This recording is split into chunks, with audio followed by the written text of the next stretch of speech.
Email marketing has made myself and my clients millions of dollars every single month. Just in the last 30 days alone, we pulled in collectively about $20 million.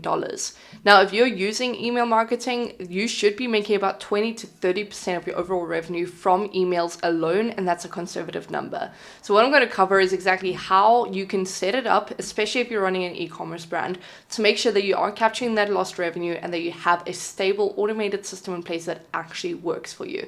So I'm not going to go into any fluff. I'm going to go straight into it and show you the step by step. Now, you might need to skip around depending on where you are in the setup, but follow with me and I'll get you going. Okay, so first things first is you're going to want to open up your Shopify. From here, you want to open up apps and you want to search for Klaviyo. So you'll just type it in. I've already done it, so I will just bring it up here. And you're going to go ahead and do the automated integration. So you're just going to pretty much come here. You're going to make sure that you update everything and that you connect it to Klaviyo. So first you need a Shopify website or a WooCommerce, depending on what you use. I do recommend Shopify though. From there, you want to go and set up a Klaviyo account. So just enter in all your details. Once you have both, you can just do a simple integration. Now, once you've gone ahead and done that integration, here's what's going to happen. You're going to land up on this Klaviyo page. You want to head over there. Now, you can just click on the home screen and it'll show you a step-by-step on exactly what you need to set up, but I'm going to go over some things with you. So what you want to do is you want to come to the home page and it says that the first thing is to add a branded sending domain. So you're going to come here, you're going to click on domains and you're going to connect a domain. Now, to connect a domain, you want to choose the main domain that you are using. So for example, in this case, for the agency, it's mailsies.com, or other brands will use something else. But for now, we're just using mailsies.com. This is the root domain, the main domain that you want to use for everything, and that will also have to match your landing page just for good practice. From here, you want to go and configure your sending domain. This, you don't really have to do anything. You can just follow what they suggest here. So they suggest to add send and a dynamic, dynamic sending. So you're just going to click next. Now, what's going to happen is your screen is going to look slightly different. It's going to tell you that you should set up a DMARC. And if it is showing you that, then here is a step-by-step on how to set it up. And I'm going to give you access to this document down below this video. Now, it's very, very simple. The DMARC just needs to be matching the exact host that you're using. So in my case, I use GoDaddy. So what I would do is I would go set a text record in the back end. So very, very simple, but you want to make sure that this matches whatever your sending is. So this is the one that I use. You can pretty much just copy paste this DMARC. Okay. So you want to go ahead, you want to set a text record. You want to make the host name DMARC_DMARC, and then where you can just copy paste this. The only difference is where it says name@domain.com, you want to make this match your root domain that you just put in. So you want to set a sender or user account that is in charge of receiving emails. In my case, I set up an info@mailsies.com. So you can do the same thing. You can set up an info or a contact at whatever it is, and then you want to make sure that it does match the same domain as your root domain that you entered in previously. So that's pretty much it. Then you want to find your DNS zone file, and again, this you can just do automatically. So here I'm using GoDaddy, so I'm going to let it go ahead, and if I were you, I'd just pause the video, go apply all of this, but it gives you everything that you need to copy paste. So I'm going to enter in 4 of these NS and then 1 text record. From there, you can just pretty much continue on, but once we've got that set up, we're going to verify. Now we've gone ahead and done everything. What you want to do is you want to make sure that you set up an SPF and a DKIM. So make sure that all of that is done correctly, and you need to make sure that it aligns with whoever your host is. So remember, you probably have acquired the domain through GoDaddy, but you're probably doing your email sending through Google, or whatever the case is. You want to make sure that those match that specific domain. So again, here's just a quick walkthrough. Your SPF, if you're sending from Google, should look something like this. You just add a text record with exactly these details, and then your DKIM will be generated from your Google workspace or whatever workspace you're using. So that should be sorted. Now what we want to do is we want to set up a sender email address. Once we set up so what we'll do is we'll come here, we're going to enter in all your information, and what you're going to do is you're going to scroll down until you you have seen this default sender email. So what you want to do is you want to go ahead and change this default sender email, okay, to match your root domain. So you can see mine does not match. So in this case, I do want to change it. So once you've gone ahead and done that, you should have everything that you need. And what we can do is we can move on to the next step, which is setting up our sign-up form. Now, for those of you that don't know, the sign-up form is incredibly important in the step of email marketing, especially if you're running traffic to the website. The reason for that is because you want to capture their details as soon as they land on the website, and that way you're offering some kind of welcome code and you are able to retarget your audience. So the way that will look is as so. So what you're going to go ahead and do is look at the left sidebar, and you're going to go navigate just below reviews where you see sign-up forms. Here, you are going to make sure that you just click on the create new form, and you're going to go ahead and make this desktop 30% welcome. Okay, whatever your discount code is, you can choose what you want to do. And here you want to make sure that's anyone that signs up to your email list, so make sure that is the case. And then we always want to choose the pop-up. It depends on your intentions, but the pop-up is the most effective, so you want to go ahead and do that. So I'm just going to save, I'm going to continue on, and then you can choose obviously your style of how you want it to look. So once you are in the editor of your sign-up form, what you want to go ahead and do is you want to make sure that you look at the top right, and you can see that right now this is what it will look like on desktop and this is what it would look like on mobile. You want to make sure that you are looking at both and that you are making sure it looks good on both. So very simple, you can kind of just choose how you want it to appear. I personally always like that the image is on the right and then something on the left, or you can just make sure that there is no image. And then you want to go ahead and edit everything that you need. Typically, what we see is that a simple percentage off works really well, but you can play around with different offers. So you'll just click around, you'll see what you want to change. So for example, here, and then you can choose the destination for where they go afterwards. So for example, here we want to say get 30% off now instead of subscribe. And then I think it is always good practice to make it very clear that they are getting a good discount and that you won't spam them. They're the first to know about any releases, anything else, etc., etc. So you can think about different offers, but very simply, that is pretty much how it works. And then obviously here. Now, there is something else that you can do. You can optimize to get a SMS sign up as well. What I recommend for you is that the first step is always an email sign up, and then the second step is an optional SMS sign up. As soon as people need to give too much information, it adds too much friction. You don't want to add that in. You want to get as many sign-ins as you possibly can so you can retarget. So just prompt for the email and then add an extra 5% or $5 off for the SMS. Depends on what you want to do. And the way that you can add that is in the next step. So SMS opt-in if we want to choose that, sure. And then we want to just make it the SMS list that gets triggered. Okay. So what will happen is it'll fill this out. It will say, great, we've just sent you an email. And then it will say, hey, do you want to join this? No, thank you. Okay, great. And then it goes to the success page. And what I like to do is check your email for 30% off. Okay, so super simple. That's pretty much all you need to do in the step, but do make sure that it is well branded with your branding. People tend to trust that a little bit more, and don't make it overcomplicated. Don't add tons of information. Just make it a simple sign up form and move along. And then what you could do is on the success page, what a lot of people do is they say exactly what this discount code is. So for example, you can set this up either on Klaviyo side or you could set it up on the Shopify backend.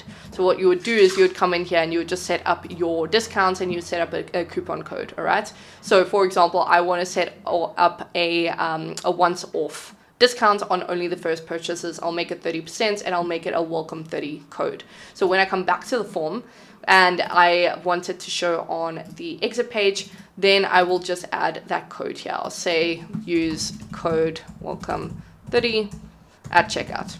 Okay, so they can either get it immediately, which I don't recommend, because for the simple fact that you want to make sure you're collecting real email addresses. So you want to make sure you send it in the welcome email that sends immediately, and I'll tell you how to set that up. So for now, all you need to know is that the welcome code is welcome 30, blah, blah, blah. You can set up some images so it's well branded, but that's up to you. And that's pretty much it for the sign up form. It's very, very simple. Now, next up, what I want to focus on is the segments and the lists. And I want to talk a bit more about the differences, especially if you don't already know. Again, if you know the differences, you can skip to the next step. But for now, I do want to talk through the differences. Now, there's a major difference. There is a list and then there is a segment, and you can create each new one over here. The difference being that a list you cannot really adjust. That is, for example, a CSV file of all of the customers that you want to upload into Klaviyo. Especially if you're migrating from another platform, you want to make sure you download that list and you will re-upload it here, and that is a static list. So the difference between a list is it's just a set list of people. Now, what a segment is you can get details from that list of people or from your Shopify backend, and you can choose what you wanted to show or who you wanted to show. So for example, if I want to go ahead and create a segment, I have full flexibility, especially with Klaviyo, on what I can do. And there's a few segments that I personally like to create, and I'll show you how to do them. The first one that I like to create is the engaged buyers, which is very important to create. And what you want to do is you want to make it that it is anyone who has ever opened up an email at least once in the last, let's just say, 90 days. I like to make a 90-day engaged list. Then you want to make it that select or, and then add an extra definition, and then anyone that has been active on the website at least once in the last 90 days. And then to make sure that we are sending to the right people, we want to make sure that they can receive email marketing, okay? They haven't unsubscribed, we're not spamming them, and you want to add whatever else you would consider as an engaged list. I would consider someone who has subscribed to the list in the last 90 days as an engaged person, and I would also consider anyone who has placed an order as an engaged buyer. So you can go ahead and do all of those, but I haven't obviously got any details on my Shopify store just for the sake of this video. So that's pretty much what you want to do. I like creating an engaged buyers. Then the other segment that I like to create is the win back opportunities. All right. So what I will do is I will say anyone that has placed an order at least once over all time. So I'll change this to over all time. I'll delete the others so you don't get confused. So anyone that has placed an order, just make this as a stagnant for now. So anyone who's placed an order at least once over all time. And you want to make sure you're selecting add, so they have to match both conditions. That's the difference there. And what they have also done and placed an order 0 times in the last 30 days, or usually a good lapsing time is 75 days, and that will constitute as a win back opportunity. Someone who has purchased before, but they haven't come back to purchase again. Sometimes they just need a reminder, sometimes they just need a little bit of a prompt, but this is some low hanging fruit that is likely sitting in every single person's list, so there's win back opportunities. So we'll come back to that as well. And then the other one I like to do is subscribed but never purchased, okay? So these are people that have engaged, have subscribed, but they have never made a purchase. We want to figure out whether there is a specific offer that we can offer them at some point to actually get them to convert. So I like to make this order, this segment. And then the last segment that I like to do is they have only ordered once over all time, okay? So they've only ever purchased a product at least is equal to 1 over all time, okay? That is all their purchase. They never repeat purchased. We want to try and figure out how to get them to repeat purchase, and that's where we go with our best offers. So you can get the idea of what a segment is, and there's tons of definitions that you can use and tons of ways that people use it. Another way that you can use it is you can categorize your audience. So if you are selling gummies and you're selling capsules, a great way to go about it is to segment your audience based on those different categories. So you can start sending them triggered flows and you can start sending them campaigns.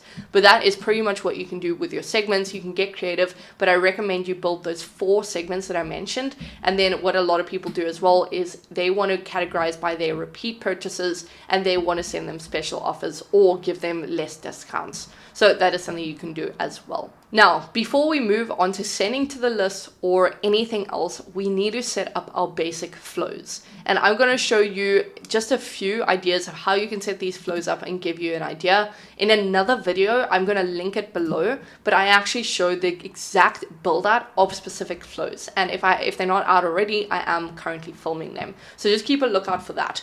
But what you want to do is you want to come to your flows and you want to come here and create a flow, okay? So from here, you're going to go ahead and you're going to look at a screen like this, and you can get some of the basic flows. Now, what I recommend is if you have SMS opt-in, I recommend that you build a multi-dimensional flow, which means that you're sending emails and SMSs in that one welcome flow. And what I'll do is I'll give you the exact breakdown of how we build out our flows, which is going to be downloadable below. But for now, what I'm going to do is I'm going to build out a basic welcome series, and I'll give you a bit of an idea of how we think about it, okay? So when you come to building your flows, the most important ones that you want to make note of is you want to make note of the welcome flow, the browse abandonment, the cart abandonment, the checkout abandonment, which is a different flow, and the win back flow. Now, another basic flow that we love to set up is the VIP flow. These are your basic flows that are non-negotiable. You need to have these in place. The more advanced flows is the sunset flow, the post-purchase flow, the upsell flow, and a few of those other ones. But for now, you just want to focus on these core 5 or 6 flows and build them out so that when you launch your brand or when you're sending out emails or doing campaigns or running ads, everything is in the right place. So what we're going to do is I'm going to show you how we build out these flows in the back end and give you a bit of an idea of how you can make it work. So we're just going to name it this. We're going to create the flow. What you're going to see once you've created your flow from scratch, you're going to see this. You're going to see a trigger. Now, the trigger is obviously dependent on your use case. So for example, the browse abandonment flow will be triggered by the viewed product. Okay, that's a trigger that sends people into the specific sequence of events. Now, what we want to do is, because we're building the welcome flow, we want to make it that it is anyone who is added to the list and that is a new subscriber. So we want to confirm that is the trigger, and this cannot be changed once you've set it up. So make sure you do it correctly. Then what I like to do is I like to add some profile filters. So what we want to do is, with a welcome flow especially, you want to make sure that people are not constantly going back into this flow, especially because the discount code is only once off. And once they know about us, they know about us. So good rule of thumb is that you want to make sure that anyone who has been in this flow before cannot and will not receive it again. So what I like to do is come here, and then you can say someone that has been in this flow in the last 30 days or so.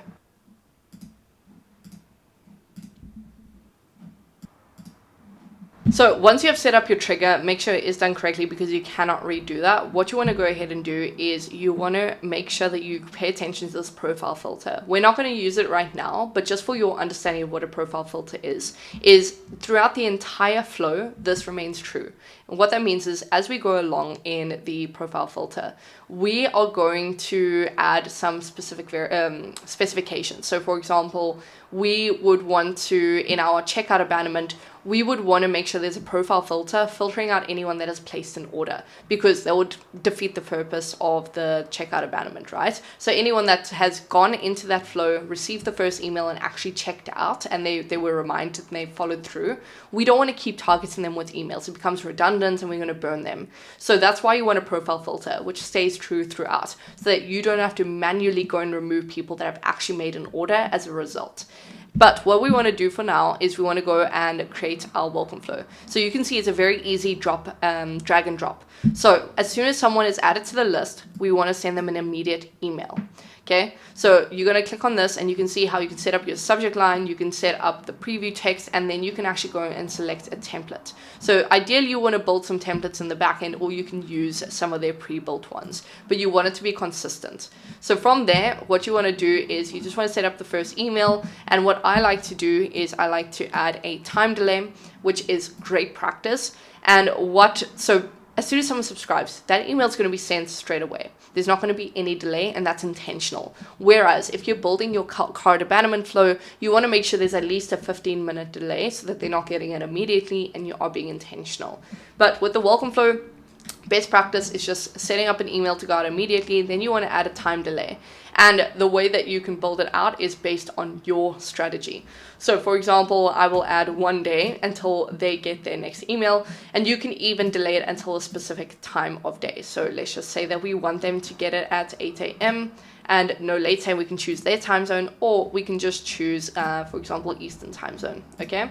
So we want to make sure that is the case. Then you'll set your delay. And then let's just say that you want to target people differently, right? And what I like to do is, because this is going to be your initial offer, so get 30% off that matches the sign-up flow and the pop-up, you want to make sure that this represents that. So what will be in this email is a 30% off code, which means that people who go to the next step have either used that code or they haven't. So what I like to do is I like to add a conditional split of people that have actually placed an order. So just pretend this is placed an order at least once since starting this flow, okay? So if they have not placed an email since starting this flow, what I like to do is I like to send them a offer reminder, okay? So they'll get an offer reminder, and if they have placed an order, then what I like to do is I like to educate them. And I like to tell them a little bit more about the brand and give them a bit more of an idea of how the brand works, etc., okay? So keep in mind that after one day, this triggers either way, okay? So that is what I like to do. And then anyone who goes from here, sometimes I'll like to rejoin it, okay? So they'll go into the same sequence, and yeah, that's pretty much it. So what I'll do is I will add that. And that's pretty much it. So they'll get a reminder, and then once, whether these people have purchased or not, they'll get the email as well eventually about the brand. So this is the brand story, okay? So this is a basic of how you can build a flow. It's very, very simple once you think about the logic. What we like to do, and the way that we like to think about it strategically, is we like to think about reverse engineering the purpose of the flow. So if the purpose of the flow is to get them to purchase and become a fan of the brand once they've arrived, then what we like to do is we like to reverse engineer that. We want to give them offers. We want to make sure that we are constantly attacking them, if you want to call it that, in email, and we want to remind them about that offer. So that's the way that we think about it. Now here is a breakdown of the emails that we build out and the flows that we build out. Don't get overwhelmed, it's just an example. But for example, here's what your pop-up would look like, and you want to get this information from them, and then what you can do is you can start sending out the emails to them, obviously. So you'll see here they will get the first email, and then maybe about 12 hours later they'll get the next email, etc., then the conditional split, and whatever the case is. So again, I'm going to leave this in as a download for you in the bottom of the description, but I have videos coming out that is talking about this, so you can go to my page and actually search those. But for now that we've set up our first flow and now you have an understanding of how flows work, I'm going to teach you about the campaign sending. Now, what I want to cover is an example of what good sending looks like. Now, when you come to sending out a campaign, you want to navigate to the campaign section. Good practice for this is to generally go and build a template that you can save as your general template, and then you can just duplicate it across campaigns. So for example, once I have a template, I can come here, I can create a campaign. I'll choose email. So let's just say YouTube vid test. Okay, and you're going to go ahead, send this or create this email, and you're going to choose the list. Now, I always recommend targeting the engaged list. You don't want to burn your entire audience. If you're sending out 1 to 2 emails per week, make sure it's very intentional, and that's another benefit of the segments. If you don't want to burn your list and you have something very intentional to say, you can send it to very specific segments without damaging your list priority or your reputation. So that's very important. So we're just going to send to our email list. That's great. We want to send... be careful with putting on smart sending, but I like to keep it on for campaigns. And then here you can choose one of your templates. So for example, here is a template that we built out before, or this. And then what you can do is you can click on use template. So it's very simple. And you just put in your subject line, your preview text, and then your sender email, which you set up earlier on in the video. And from here, you want to go ahead and use the template, right? Once you are in, you want to build it out. And now here's a general rule of thumb of how we build out our templates and our emails. We like to follow a very specific formula. However, there's been some changes as well. So what used to be a old meta of setting up campaigns is having these menu items in the header bar at the top. This is no longer a meta, so I'm going to go ahead and delete that. And a lot of the time people prefer to put the logo on the actual image. It works better, there's less elements in the email, but nonetheless, that's pretty much how it will work. So this is just a general idea of design, but I'm going to show you how we would build it out. So this is what an email should look like. It is important for it to be aesthetically pleasing. It's important for you to have different elements, and it is also important to follow this rule of thumb. I like to call it the 5-second rule. In 5 seconds, does your audience know what you're offering, where to get that offer, And is there a call to action? Okay. And if there's a code, is that code clear? So in the first 5 seconds of opening this email, I know what is being spoken about. I know what product it is. I know what discount code there is. I know what the code is, and I know how to get it. So that is a kind of formula we like to follow. And then only underneath that 5-second rule will we add additional information, categories, product suggestions, or whatever the case is. But in the main image and in the first 5 seconds, we want it to be very clear what we're offering. And it looks the exact same on mobile as well. And that's the important thing. So if I go back, I will show you exactly how to build out an email from scratch. So if we come here, test 2. So if we come here, we just want to build a plain email. We don't want to use any kind of templates, or is your first time building an email. Here is the best practice. So we're just going to say create, and we're going to come here and we're going to land on a blank slate. Okay, so I'm just going to delete all of the elements that it's suggesting to me right now. And what I like to do is this will be the kind of placeholder for the logo if you want to make it separate. But what we like to do is we like to add some sections. So you'll see here is a section, and you know it's a section when you go outside of what the viewer actually sees. Okay, so it's this outside bit, and you can see what it encompasses. What we like to do is we like to save sections as universal elements or content. What that means is a universal element applies to all of your emails. So for example, if I come here and I want to make this the headline on every single email, welcome to MailZ, okay?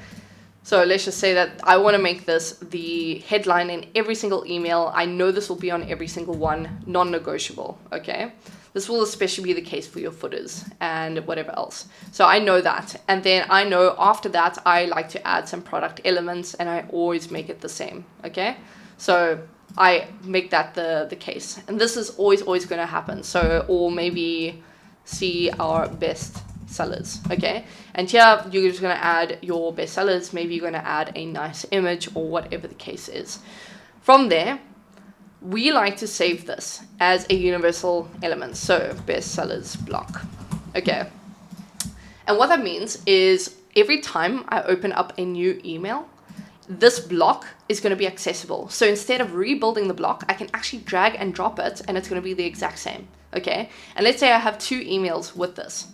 I can edit across all instances to make sure that it applies across all the email templates instead of having to manually go to every single one. This is especially valuable every single time that you go and build out a flow. So what that will look like is test, okay? Now, once I save that, so let me just save it. So once I save that, it will apply to all the other blocks without me actually having to do it, okay? So that is why we like to use universal elements, so that it is more efficient to build out emails, okay? But for now, we don't need this, so we just need like 1 element. So let me just go and delete this. Okay, it's just auto-selecting the discard changes, okay? So that is what a section is. And again, you can go look at the other design email that I showed you, but that is kind of how you want to build out an email. And then if you scroll down, you'll see different layouts. So let's just say that I want another section, but I actually want to show 3 different images. And this is going to be my testimonial section, but I want to show 3 different images of someone using the products. I'll come here, I'll put in 3 columns. I'll make sure there is an equal split across all the columns, and then I can just drag and drop the image into each one, okay?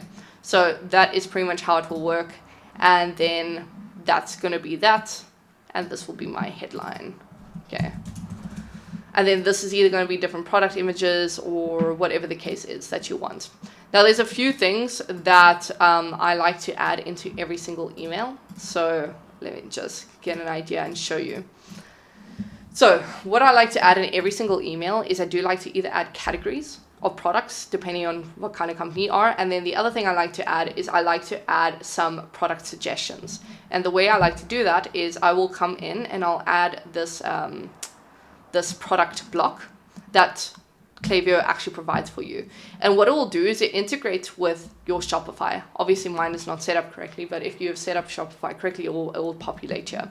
And you can do a dynamic product block or a static one. Static is you just manually go and choose your products. You'll search by their name and add them into the email. However, the best one is dynamic because you can actually go and define the bestsellers category. So especially if you have filters on your website of what your bestsellers are, your new products are, or what the last call items are, you can actually go and create a dynamic product block so it automatically brings in those products, especially if you're a company that does a lot of new product releases. It will automatically populate those for you. So that's pretty much it. And then again, just constantly make sure you're looking at mobile, because once you've added in columns, it starts to look a little bit different. When you go to the mobile, you can see how it stacks up. So be very, very careful of that. Now, some best practices that we like to use is we like to stay away from using too many images and too many links, okay? And something else that you always need to have is you always need an unsubscribe element in your email, okay?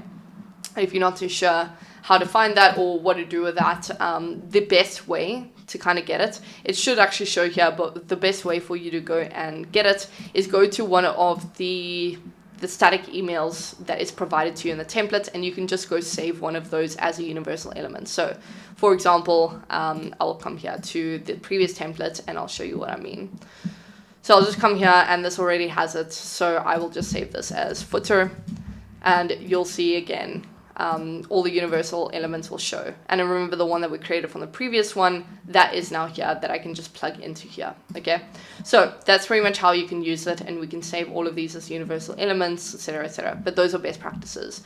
Now, in terms of sending, again, you don't want too much of a long email that is not working anymore. There was an old meta, it doesn't work anymore. You want to keep short to the T emails. So especially because of everyone's attention span, you want to keep it shorter. And ironically, text-only emails actually perform really well as well, within balance. So you want to start adapting, start using that as well, use some text-only emails. The other thing that you really want to do is you want to make it visually appealing, but you also don't want too much information. Try to stick to one topic per week. That's kind of a rule of thumb that we like to follow is, for example, being more strategic, especially if you are a supplement company or a wellness company. You want to provide education. You want to provide a bit more of a sales funnel. So for example, this one, the email before this, we would have spoken about sleep, and we would have spoken about the statistics of sleep, how many people don't realize they get bad sleep, and then this is the follow-up email of a product that we actually have for sleep specifically, and any additional information will go down below the offer. So hopefully that gives you a good idea. Subject lines, the best way we like to do it is we do like to run split tests. So it depends on you, it depends on how you want to run it, but we really recommend running split tests on campaigns so that you can decide what actually works best, and you know, whatever the case is. So the best way to run an A/B test is you want to create an A/B test here. And what I like to do is I like to play around with subject lines. So for example, if this is a offer, I like to say get 30% off now. And then the split test will probably be something along the lines of a different subject line, okay? And the subject line I will test against is a direct offer versus, hey, we're launching something new. Okay, so something that's a little bit less indirect, or direct rather, get 30% off with code.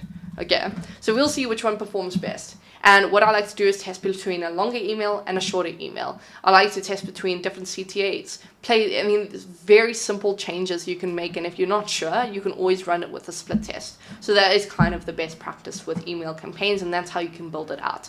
Now, to actually find the graphics and build it out before you apply everything, I recommend doing it in either Canva or Figma. We personally use Figma, but you can use either one. All right, now that you're set up, it's pretty much done and dusted. The only additional thing I do want to mention is something very, very helpful within Klaviyo is on the left-hand side, what you'll see is the analytics bar.